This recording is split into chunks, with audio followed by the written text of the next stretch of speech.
For more than 20 years, the Rural Clinical School of WA has been supporting medical students in our regions. This year's cohort will have a placement at one of 15 sites, and today students were given a tour of Albany Hospital. The next generation of doctors making their way into our regions. 12 medical students have started their placement in Albany, joining another 100 students hosted by the Rural Clinical School. So it could be in general practice, they could be with the paediatricians, they could be in the emergency department or psychiatry, up on the ward with the patients.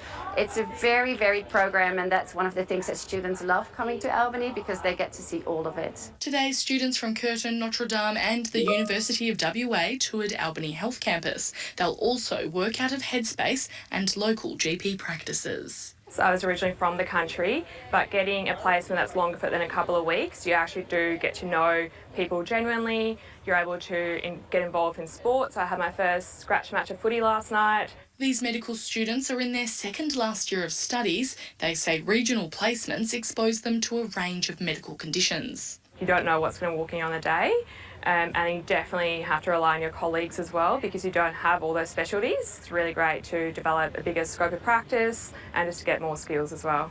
The Rural Clinical School offers placements in 15 regional areas. It says many students have stayed on site, helping to fill the many vacant jobs. People who come to study in a remote place are going to love being in a remote place, and then they're going to want to work in a remote place. And it's just a simple way of introducing the charms of country education and becoming a country doctor in the end.